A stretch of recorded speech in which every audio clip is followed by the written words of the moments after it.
नमो भगवते वासुदेवाय। कामिका एकादशी व्रत कथा। अर्जुन ने कहा, हे प्रभु, मैंने आषाढ़ माह के शुक्ल पक्ष की देवशयनी एकादशी का सविस्तार वर्णन सुना। अब आप मुझे श्रावण माह के कृष्ण पक्ष की एकादशी की कथा सुनाने की कृपा करें। इस एकादशी का नाम क्या है? इसकी विधि क्या है? इसमें किस देवता का पूजन होता है? इसका उपवास करने से मनुष्य को किस फल की प्राप्ति होती है? भगवान श्री कृष्ण ने कहा, हे श्रेष्ठ धनुर्धर, मैं श्रावण माह की पवित्र एकादशी की कथा सुनाता हूँ, ध्यान पूर्वक श्रवण करो। एक बार इस एकादशी की पावन कथा को भीष्म पितामह ने लोकहित के लिए नारद जी से कहा था।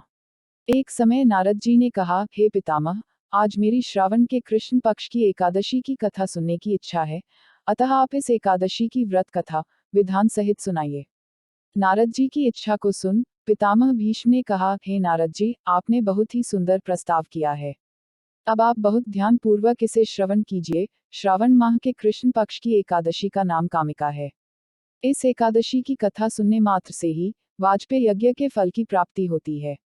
कामिका एकादशी के उपवास में शंख, चक्र, गदाधारी भगवान विष्णु का पूजन होता है। जो मनुष्य इस एकादशी को धूप, दीप, नैवेद्य आदि से भगवान विष्णु की पूजा करते हैं, उन्हें गंगा स्नान के फल से भी उत्तम फल की प्राप्ति होती है। सूर्य ग्रहण और चंद्र ग्रहण में केदार और कुरुक्षेत्र में स्नान करने से जिस पुण्य की प्राप्ति होती है, वह पुण्य कामिका एकादशी के दिन भगवान विष्णु की भक्ति पूर्वक पूजा करने से प्राप्त हो जाता है।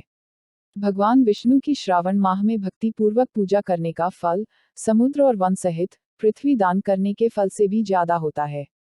व्यतिपात में गंडकी नदी में स्नान करने से जो फल प्राप्त होता है, वह फल भगवान की पूजा करने से मिल जाता है। संसार में भगवान की पूजा का फल सबसे ज्यादा है, अतः भक्तिपूर्वक भगवान की पूजा न बन सके तो श्रावण माह के कृष्ण पक्ष की कामिका एकादशी का उपवास करना चाहिए। आभूषणों से युक्त बछड़ा सहित गोदान करने से जो फल प्राप्त होता है, वह फल कामिका एकादशी के उपवास से मिल जाता है।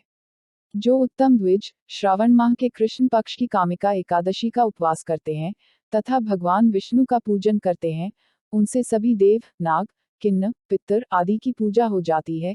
इसलिए पाप से डरने वाले व्यक्तियों को विधि विधान सहित इस उपवास को करना चाहिए। संसार सागर तथा पापों में फंसे हुए मनुष्यों को इनसे मुक्ति के लिए कामिका एकादशी का व्रत करना चाहिए। कामिका एकादशी के उपवास से भी पाप नष्ट हो जाते हैं। संसार में इससे अधिक पापों को नष्ट करने वाला कोई और उपाय नहीं है।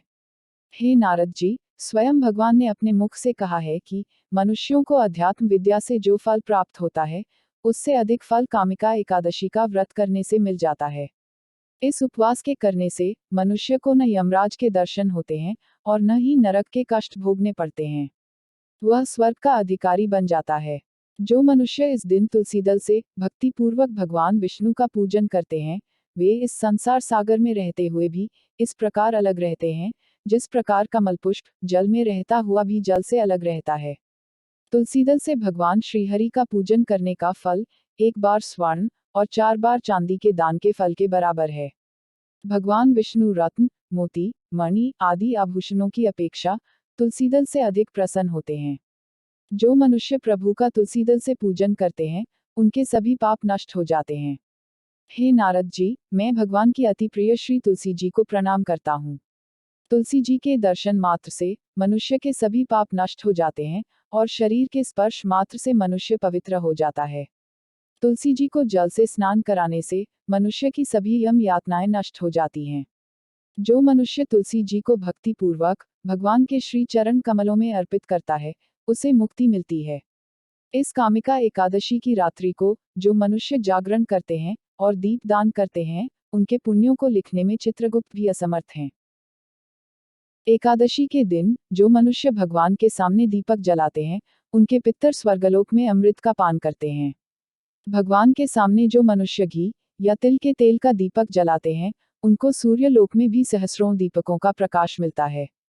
कामिका एकादशी का व्रत प्रत्येक मनुष्य को करना चाहिए। इस व्रत के करने से ब्रह्महत्या आदि के सभी पाप नष्ट हो जाते हैं और इस लोक में सुख भोगकर प्राणी अंत में विष्णुलोक को जाते हैं।